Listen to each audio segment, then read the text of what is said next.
ஏன்னா இன்னைக்கு எந்த மந்திரம் தெரியுதோ இல்லையோ, ஓம் நமசிவாய அப்படிங்கிற மந்திரத்தை கடவுள் நம்பிக்கை இருக்கிறவனுக்கும் சரி இல்லாதவனுக்கும் சரி அந்த மந்திரம் தெரியாதுங்கிறவனே இல்லாத அளவுக்கு அந்த மந்திரம் ஃபேமஸ். என்னங்க நமச்சிவாயத்தை இருந்தாலும் மந்திரம் இல்லைங்கிறான், இவன் என்ன அவ்வளோ பெரிய அனுபவசாலியா? நமச்சிவாய மந்திரத்தை நாங்கள்லாம் எப்படி சொல்கிறோம் தெரியுமா? அது சிவனுக்கார மந்திரம் தெரியுமா? நீ என்ன இந்து தர்மத்தில் இருந்துக்கிட்டு நமச்சிவாய தப்பாக பேசுகிறீங்களா அப்படின்லாம் ஒருத்தர் பேசினார். நீங்கள் புரிஞ்சிருச்சுன்னா இந்த வீடியோவை கண்டினியூ பண்ணுங்க, புரியலைன்னா இப்படியே ஸ்கிப் பண்ணிட்டு ஓடிடுங்க.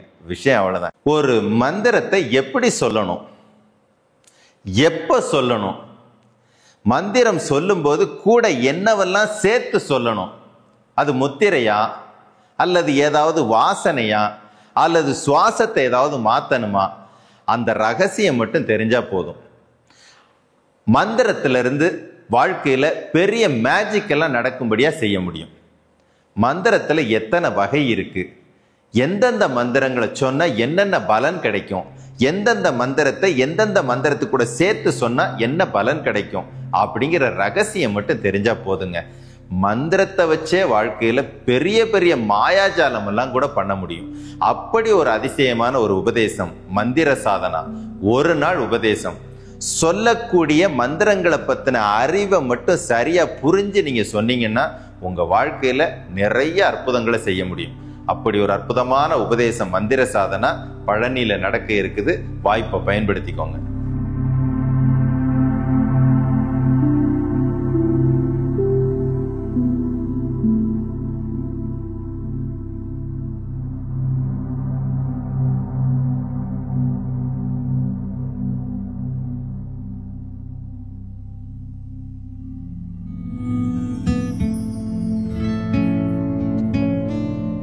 பஞ்சாட்சர மந்திரம் நமச்சிவாய. இந்த மந்திரத்தை எப்படி சொல்றது, எப்படி சொன்னா உடனே பலன் கிடைக்கும், யார் சொல்லலாம், எப்ப சொல்லலாம், ஒரு மிகப்பெரிய சீக்ரெட் ஒண்ண பேச போறோம். ஏன்னா இன்னைக்கு எந்த மந்திரம் தெரியுதோ இல்லையோ, ஓம் நமசிவாய அப்படிங்கிற மந்திரத்தை கடவுள் நம்பிக்கை இருக்கிறவனுக்கும் சரி இல்லாதவனுக்கும் சரி அந்த மந்திரம் தெரியாதுங்கிறவனே இல்லாத அளவுக்கு அந்த மந்திரம் ஃபேமஸ். ஓம் நமசிவாய, இது சிவனுக்கான மந்திரம். எல்லாரும் சொல்றது ஓம் நமசிவாய, ஓம் நமசிவாய, ஓம் நமசிவாய, ஓம் நமசிவாய, ஓம் நமசிவாய, ஓம் நமசிவாய, ஓம் நமசிவாய, ஓம் நமசிவாய. ஆனா நான் அதை என்ன சொல்றேன்னா, ஓம் நமசிவாயங்கிறது ஒரு மந்திரம் கிடையாது, அந்த மந்திரம் ஒரு சூத்திரம் அப்படின்னு சொல்றேன். நீங்க புரிஞ்சிருச்சுன்னா இந்த வீடியோவை கண்டினியூ பண்ணுங்க, புரியலைன்னா இப்படியே ஸ்கிப் பண்ணிட்டு ஓடிடுங்க. விஷயம் அவ்வளவுதான். ஏன்னா ஒரு விஷயத்துக்கு பின்னால் இருக்கக்கூடிய ரகசியத்தை தெரிஞ்சுக்கிறதுனா கூட ஒரு மனுஷனுக்கு அசாத்தியமான துணிச்சல் இருக்கணும். முதல்ல அதை புரிஞ்சுக்கோங்க. ஏன்னா கொஞ்ச நாளைக்கு முன்னாடி நம்ம சபைக்கு ஒருத்தர் ஃபோன் பண்ணார், ரொம்ப மரியாதையா பேசினாரு. என்னங்க நமச்சிவாயத்தை இருந்தாலும் மந்திரம் இல்லைங்கிறான், இவன் என்ன அவ்வளோ பெரிய அனுபவசாலியா? நமச்சிவாய மந்திரத்தை நாங்கள்லாம் எப்படி சொல்கிறோம் தெரியுமா? அது சிவனுக்கார மந்திரம் தெரியுமா?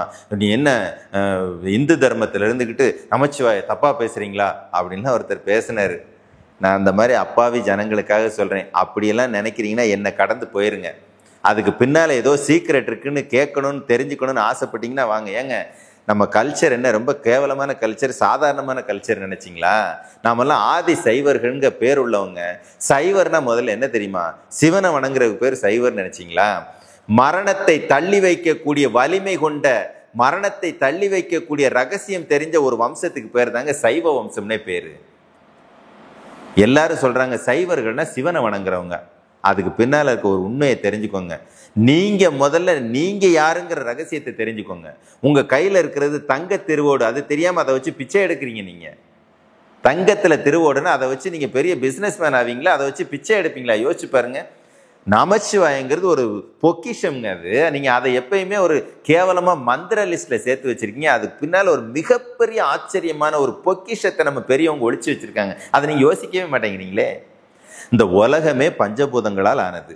பஞ்சபூதங்கள் ஆரோக்கியமா இருந்தால் அந்த உலகம் ஆரோக்கியமா இருக்கும். அப்ப பஞ்சபூதங்களை சரியா பயன்படுத்தினா அட்டமா சித்துக்கள் வரைக்கும் விளையாடலான்னு பெரியவங்க சொல்லியிருக்காங்க.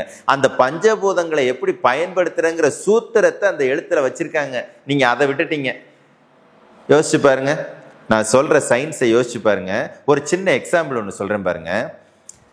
நா மண்ணு, மா நீர், சி நெருப்பு, வா காற்று, ய ஆகாயம் சூன்யம்.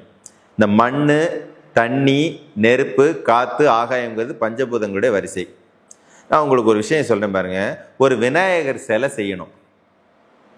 ஒரு விநாயகர் சிலை மண்ணில் செய்யணும். என்னென்ன ப்ரொசீஜர் இருக்குன்னு சொல்றேன் பாருங்க. முதல்ல மண் வேணும். இவ்வளவு மண்ணில் சிலை செய்ய போறீங்க.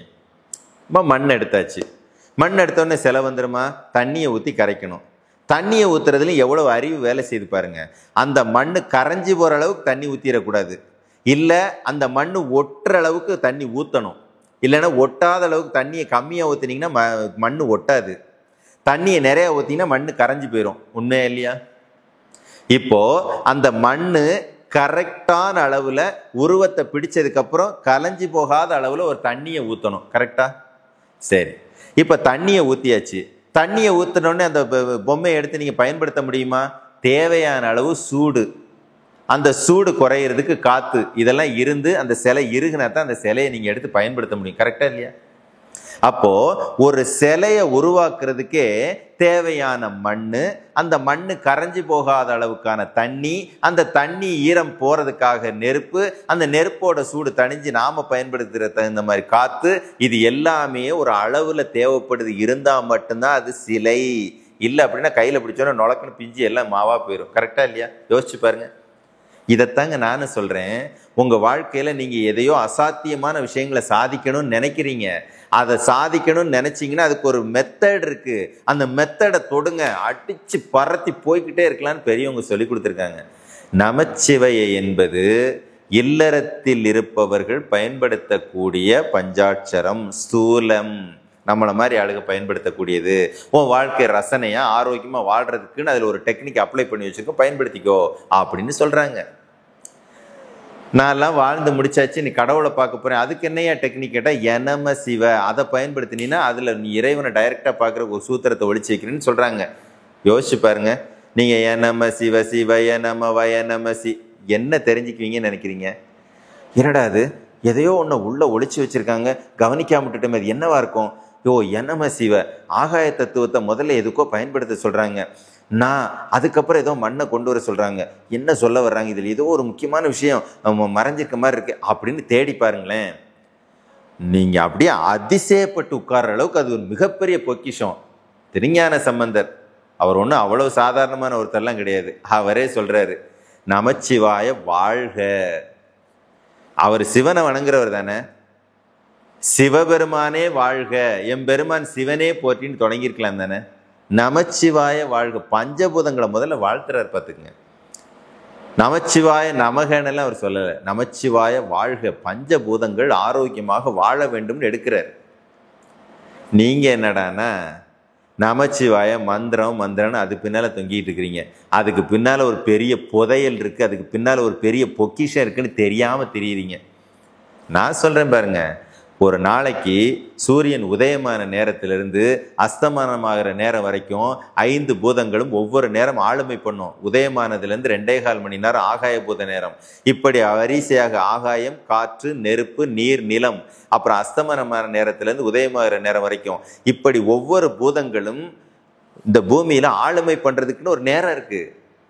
அவங்க அதை சுட்டி காட்டுறாங்க. ஏய், உனக்கு ஏதோ ஒரு விஷயம் வேணும்னு நினைக்கிற, அந்த நினைக்கிறதுக்கு சப்போர்ட் பண்றதுக்கு இந்தந்த பூதத்தை பிடிச்சின்னா நினைச்சதெல்லாம் அடிச்சு தூள் பரத்திட்டு போய்கிட்டே இருக்கலாம்னு சொல்லியிருக்காங்க. அதை விட்டுட்டு நீங்க என்ன நமச்சிவாயத்துக்கு எதிரியா, சைவர்களுக்கு எதிரி? நான் என்னைக்கியா அப்படி சொன்னேன்? நீங்க என்ன அப்படியே தனியா ஒரு ரூட்ல என்னை கோர்த்து விடுறீங்க? ஆதி சைவர்கள்லாம் நீங்க என்ன நினைக்கிறீங்க? சிவபெருமானை வணங்குறேன்னு நினைக்கிறீங்க. நான் சொல்றேன், சிவபெருமான் எங்க இருக்காருன்னு உங்களுக்கு ப்ரூஃப் காட்டுறேன். அவரை வணங்குனா என்ன நடக்கும்னு சொல்றேன். நீங்க வெளியில லிங்கத்தை வணங்கிக்கிட்டு இருக்கிறீங்க. இப்ப எங்கூட சண்டைக்கு வர்றீங்கன்னு வச்சுக்குவோம். இப்ப சிவவாக்கியத்தை கூட எப்படி சண்டைக்கு போவீங்க? நட்டகல்லை தெய்வம் என்று 4 புஷ்பம் சாத்தியே சுற்றி வந்து மொனமணம் என்று சொல்லும் மந்திரம் ஏதடான்னு கேட்டு போயிட்டார். இப்ப அவர் கூட சண்டைக்கு போவீங்களா? என்னோட கேள்வி அவ்வளவுதாங்க. நட்ட கல்லுக்கு போய் பூ போட்டுட்டு இருக்கியடான்னு ஒருத்தர் கேட்டாரு. அவர் வந்து சிவவாக்கியர். இப்ப என்ன பண்ணீங்க? அருவாளை தூக்கிட்டு அவர்கிட்ட போவீங்களா என்ன? அவர் சொன்னதோட விஷயம் புரிஞ்சுதான்? 2 லைனை மட்டும்தான் பாக்குறீங்க. அடுத்த லைன்ல சொல்றாரு, நட்டகல்லும் பேசுமோ நாதன் உள்ளிருக்கையே, நீ தேடுற கடவுள் உள்ள இருக்கான், அவனை விட்டு போட்டு அங்க போய் தேடுற அப்படின்னு சொல்றாங்க. யோசிச்சு பாருங்க, பிராக்டிக்கலா என்ன சொல்லியிருப்பாங்கன்னு.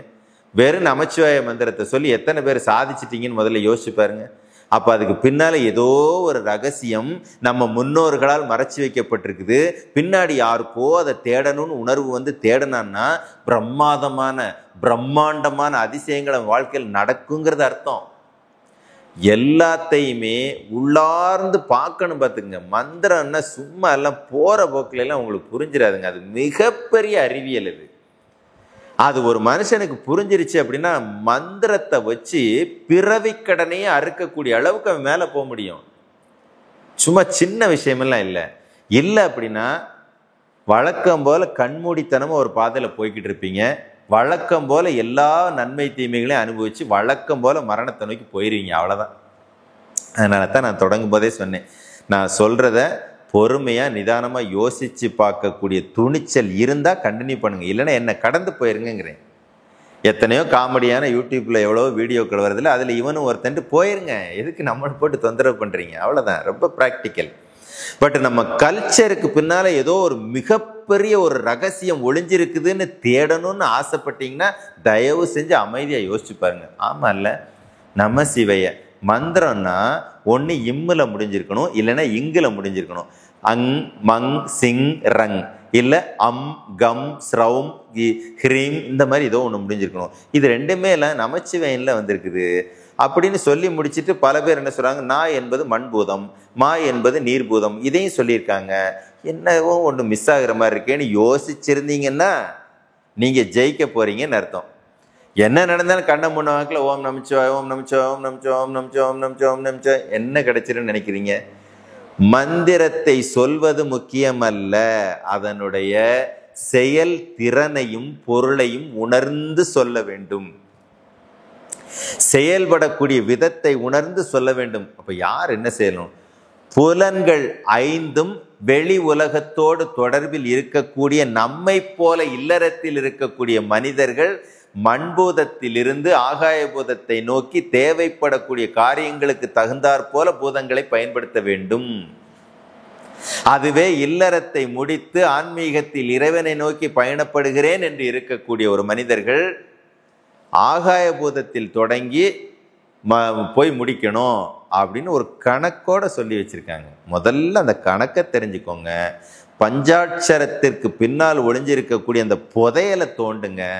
தோண்டும் போதுதான் தெரியும்னு நீங்கள் தோண்டினது புதையல்ங்கிறத விட ஒரு மிகப்பெரிய புதையல் பொக்கிஷங்கிறது உங்களுக்கு அப்போத்தான் தெரியும். அப்போத்தான் நீங்கள் நினைப்பீங்க, அடேங்க அப்பா, நம்ம பாரத தேசத்தில் அதுவும் தமிழ் கலாச்சாரத்தில் இவ்வளோ பெரிய ரகசியத்தைலாம் ஒழிச்சு வைக்கிற அளவுக்கு பெரிய பெரிய மேதைகள் நமக்கு முன்னோர்களாக இருந்திருக்காங்களா, நாம் அந்த தமிழில் பிறந்ததுக்கே பெரிய ஒரு குடுப்பினை பண்ணியிருக்கணுங்கிற உணர்வு அப்போ வரும். இல்லை அப்படின்னா வழக்கம் போல் ஓம் நமச்சிவாய், ஓம் நமச்சிவாய்னு சொல்லிட்டு போங்க. யார் வேண்டான்னு புரிஞ்சிங்கன்னா அதில் இருக்கிற கூட பொக்கிஷம் உங்களுக்கு சொந்தமாகும். குருவே சரணம்.